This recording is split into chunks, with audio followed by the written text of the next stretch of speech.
Welcome to 3Ts in a Pod, where real talk meets real healing, and we inspire positive change. We are three women with three stories and one powerful mission to inspire positive change in every heart that we meet. And here we're going to share our testimonies, our truth, and also some transparency. So we invite you along to share this journey with us. And we want you to know that this is a safe space for everybody, all walks of life. We want to continue for you to grow, love, and learn. We see you, we hear you, and we believe that your story matters. So ladies, grab your tea, tap into this truth. Yes. And journey with us as we talk about peace and healing and love. I'm Tina. I'm Tanita. And I'm Tawanda. And we are three T's in a pod.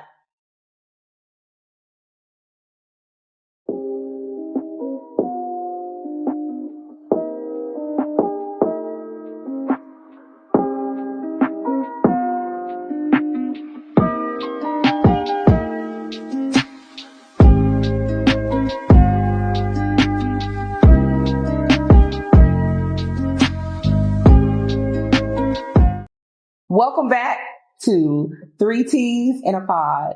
I am Tawanda. I'm Tina. And I'm Tanita. This is one of the episodes that I've been waiting for. Big time.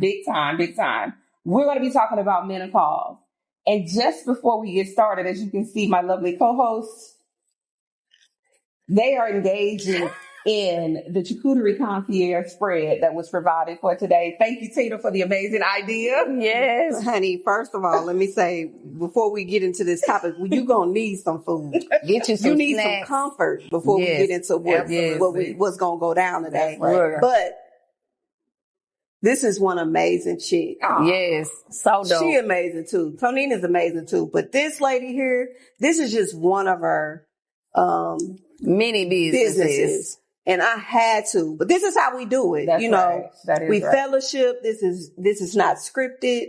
We genuinely love each other. And what way to better do that and share a conversation and eat at the same time? Okay. And this is what we genuinely do. We support one another. So I appreciate we do. The opportunity to be able to just bring the food so we can have this fellowship time as well. Isn't it gorgeous? And we appreciate. Thank you. Yes. So listen, while they are chowing down, I'm going to begin our conversation about menopause.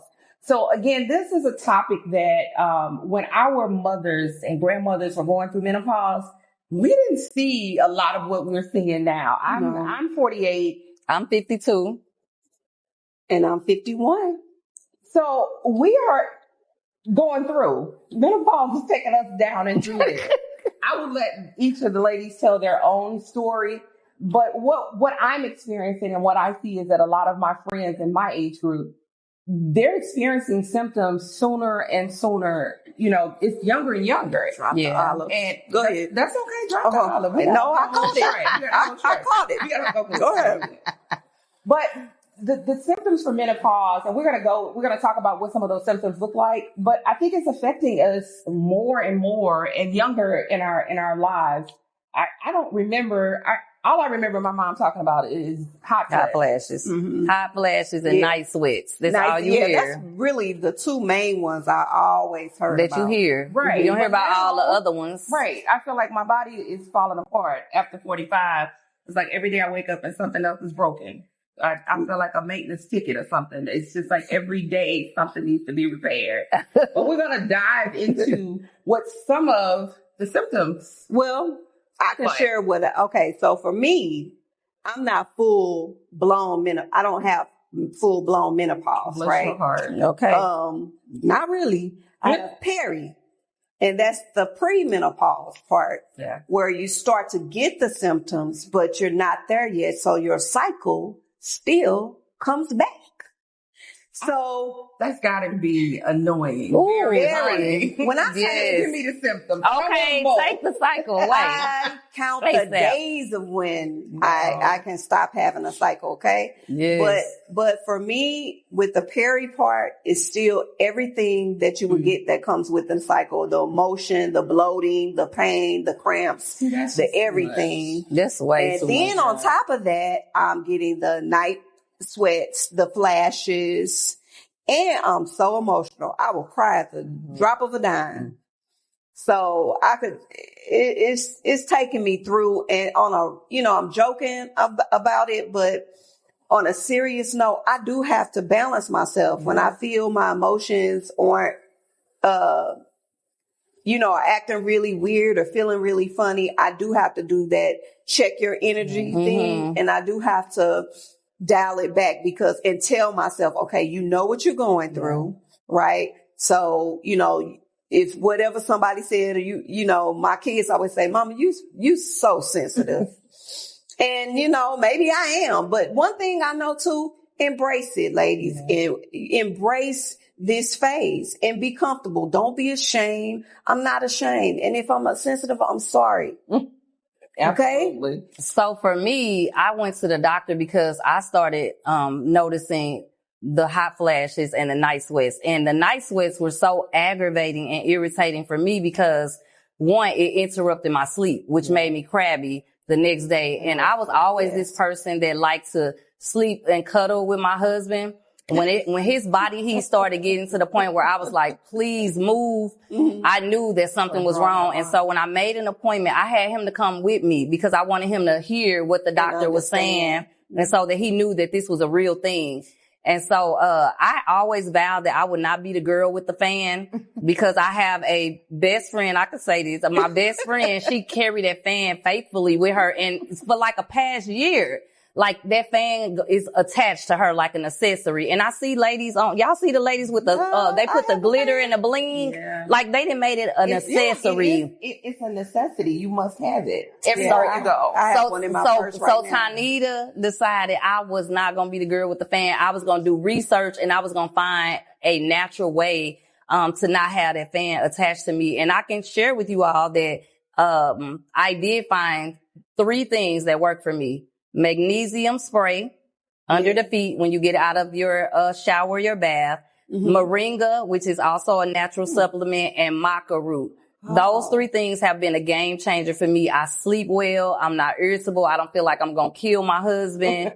And I'm back cuddling, okay? So that's awesome. Yeah. That's awesome. Well, I can say that, and as you can see, many of you all are watching, you have your own journey. We have 3 different journeys here, but we're all dealing with menopause, perimenopause in some type of way. For me, my symptoms started hitting earlier, maybe 35, 38, but my mom was deceased. So I couldn't go say, well, when did you start? What did that look like for you?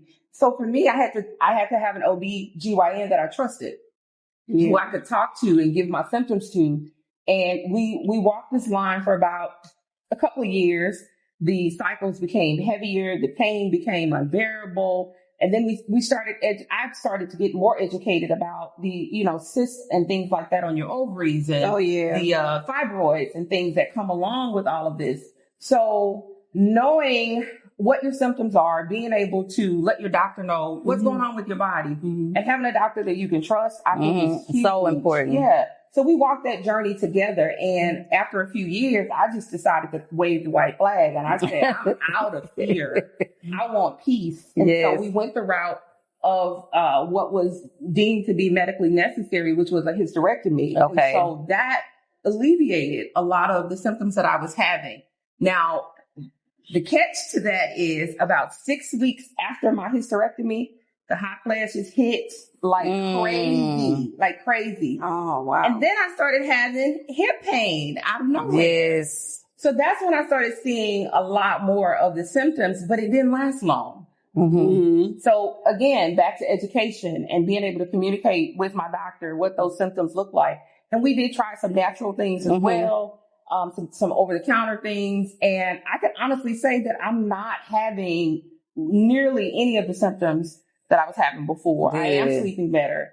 I'm resting better. I'm not waking up in the middle of the night. Y'all know we do the one leg. Yes, yes. Half out on the Okay, so my that's hair's on 65. So that's how I sleep anyway. Yeah. Well, for I've me, always slept with one Me foot out too. on the bed. Me too. It hasn't always been like that for me. But for me, I have been flipping that cover back and forth, and I do wake up restless. Like I wake up so tired. Yeah.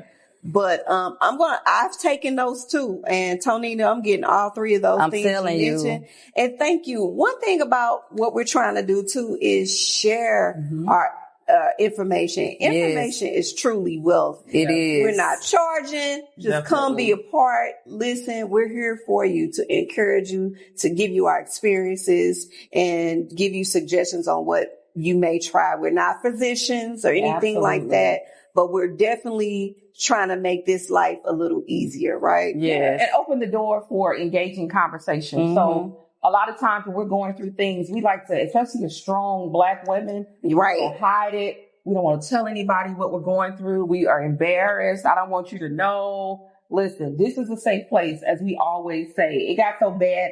I think before I had the hysterectomy, I had to travel with a go bag because my cycle was just that heavy. And I never knew when. And then it would last for 3 weeks, sometimes 4 weeks. Oh, wow. And I always had to have that extra bag. So I know there's some of you out there that can relate to that. Yeah. So that's what this segment is all about. So while you all are eating, I want to play a little game. Okay, good. Y'all ready? Yeah. Y'all down for it? Okay. So what I'm going to do is I'm going to give you a topic, or actually I'm going to give you a symptom of menopause. And if you've experienced it, I want you to raise your hand. Okay. Y'all ready? Okay. Let's see here. Here's the first one. Increased crying. I knew Tina was going to do it. I knew Tina was going to do it. Here's the next one. Lack of patience. Duh. Definitely me.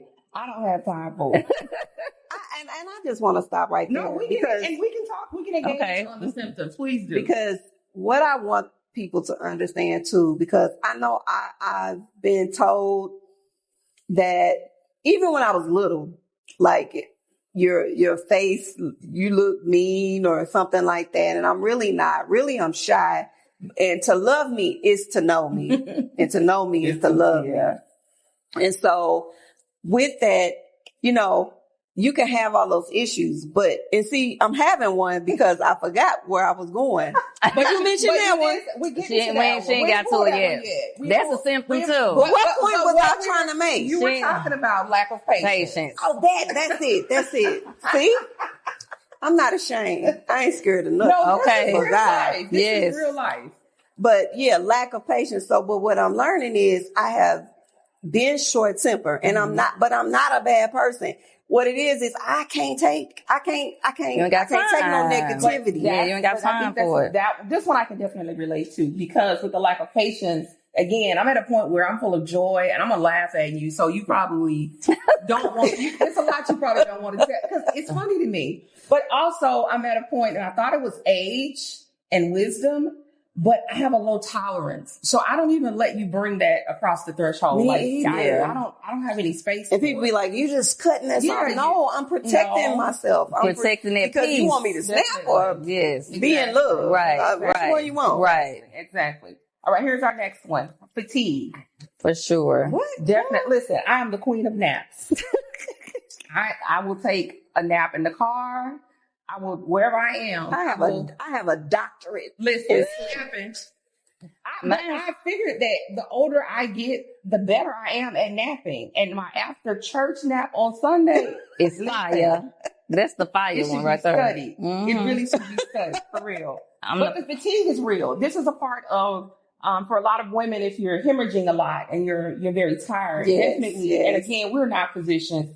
Communicate with your doctor. We're just expressing and sharing what we go through. So before I had the surgery, the fatigue was just crazy. I was always tired, but it was due to the excessive hemorrhaging. So once we got that under control, then I learned about my vitamin D levels. My Right. vitamin I was B12 gonna say, levels. Yes. Yes. Mine is probably vitamin deficient. You Yes. have to go to the doctor. Yes, You get have the to blood work. You got- Mhm. So they're Yes. going to give you the order. It's not for you to put in your glove compartment or to put on your desk. It's for you to actually go get the lab so they Yes. can tell you what's wrong and what you're deficient in. Which all falls into self-love and Yes. self-care. Yes, So absolutely. taking care of yourself, right? Absolutely. The next one, insomnia.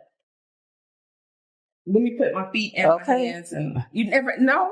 But see, I had insomnia before. No, I didn't. And then I would go through periods of just sitting up all night looking crazy for no reason.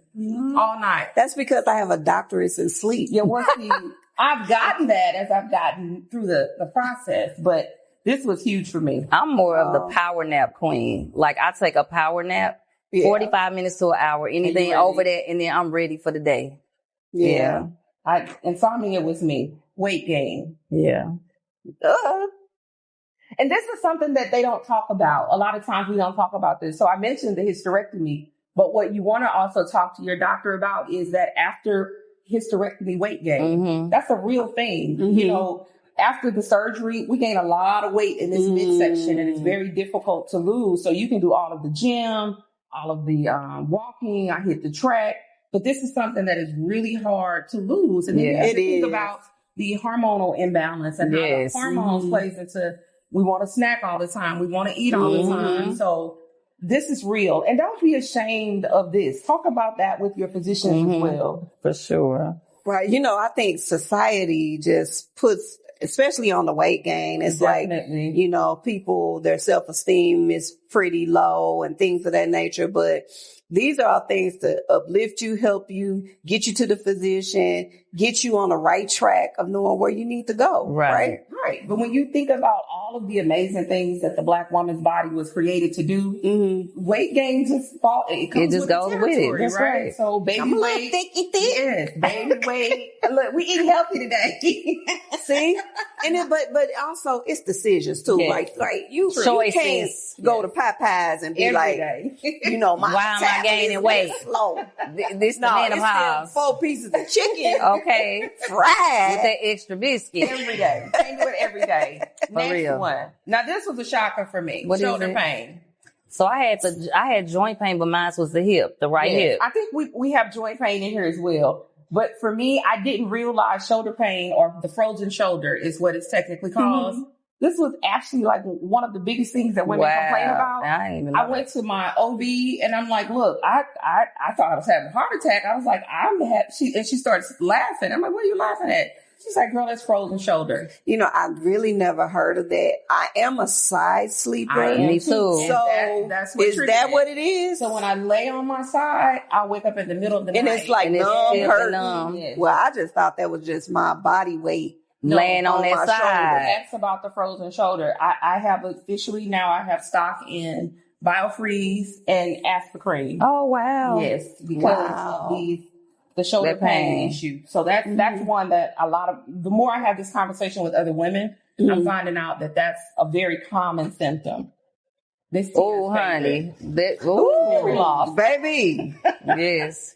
It's getting better though. But just again, okay. Now some of my memory loss comes from when I'm nervous and you know I got a good topic or something I really want to say, and if we wait too long, it's gone. It's gone.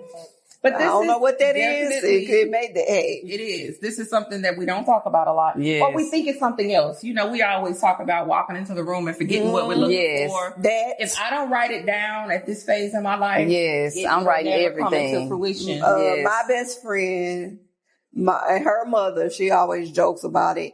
It would say, child, where is your phone? Because I will lose a phone in a minute. Memory loss is one of our symptoms that we may think it's something else, but that's definitely something you want to pay attention to and mention to your provider. Yeah. Hip pain. This was a big one for me too. Yeah. Okay, when you say hip pain, are you saying I'm saying joint just out of nowhere? No, when I'm sleeping. Like that side sleeping. Yes. Well, I get that. So is that just because we need to rotate? No, because I've always been a side Me sleeper, too. And I never had that pain. No, but now I would say within because the I have last to year. rotate. No, within the last, sometimes it's so bad that I'm not a great back sleeper. So I have to I'm get up, not a back walk Me around, either. do some things. Yeah, but it's not something that repositioning will fix for me. And even like sometimes during the day, I'll still feel it because it was so Now, excruciating I in my will tell you sleep. this, what helps me. I have the mattress where it's the remote and you can lift and change. You can lift the feet. That helps. Lift it. Oh my gosh. Okay. But The again, sleep number, is it a sleep number? Okay. And it has a neck where it'll just raise up to help your neck or your I'm whole sure that body. helps a lot. And it'll lift your feet, so that takes a little pressure off your tailbone. Yes. Yeah. That helps. That has saved me. Okay, Actually, I thought about laying that. straight for me is so rough now. Well, I have pillows, and I may start with 3, and by the morning I may have just 1. Rest of them on the floor somewhere. So it is what it is. At this point, I just need sleep. Right. And then the infamous hot flashes. That's everybody. That's all of us. Attest to that. I think we all have the fans in the purse now. I didn't see. Oh, add to the list. I did not see These all mine. the vaginal dryness Yes. and Talk about it, girl. decreased libido.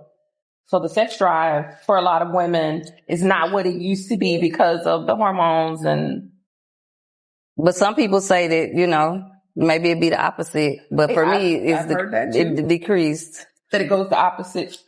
Yeah. Yeah. I heard that. Now you just heard it. What you heard about it? Don't be shy now. I've heard both. I've heard that with some women, they struggle in that area. But seriously now, going back to talking to your doctor, I had these conversations before having my hysterectomy because I needed to know how this was going to affect my life. So have that conversation because we did. And she explained to me why certain women have issues with libido after. And that is we're laughing, but it's really serious. a serious subject, It is a especially thing. if you're married. Yes. Like on the panel here, Tonita is the married one. So for the people out there that's married or just in a relationship or whatever the case may be, Right. not telling you to sin, but hey, Talk about it. okay, but it is serious because sometimes men don't understand. Some men try to understand, some men don't want to understand. right. And I know that could be difficult for a lot of women, so what do you do in that situation? If that happens to you or it's, without. This is a good time to pay some bills. And we'll be back. We'll be back. Stay tuned. To 3 T's in a pod. My ladies are still enjoying their charcuterie concierge, but we just wanted to tell you what's coming up next. We hope that you've enjoyed so far the episodes, but we're about to get into being a boss with boundaries. Yes. You have to have boundaries first of all, being a business owner is not for the weak. No. So you definitely have to have boundaries, and I cannot wait to get into that episode. And I don't think we'll tell you later more about us individually, but I don't think everybody knows that we are all 3 entrepreneurs with healthcare backgrounds. Yes. So see, that alignment. And again, clock that T. Yes, clock that T. But we also, everybody has a different walk and a different path. Oh, yeah. And so we are honored to share with you each of our journeys and what that looks like, being a boss with boundaries. And just being real vulnerable about some of the difficulties with setting these boundaries or even having them and not assuming that other people will do right or, treat you right. And having to really truly set some hard boundaries. Now me, I really ain't never had a problem with setting a boundary. Don't be surprised. I'm not. It go back to my emoji. Yeah. I'm not surprised. But even in that, I still had to set some. Yeah. So I can't wait to dive into that. Right. This is going to be exciting. Being a boss with boundaries. So before we leave, we just want to let you know to remind you to check all of our social media outlets like TikTok, Facebook, YouTube, what I'm missing? Instagram and Spotify. Yeah. And make sure you're commenting, And also, if you want to share anything, any topics you want to discuss, we want to be able to cover some of those too. And so that you're not alone. And maybe it's something that you hear from us will bless you and turn your whole life around and put you in a good position. Absolutely. So until that time, we'll see you later.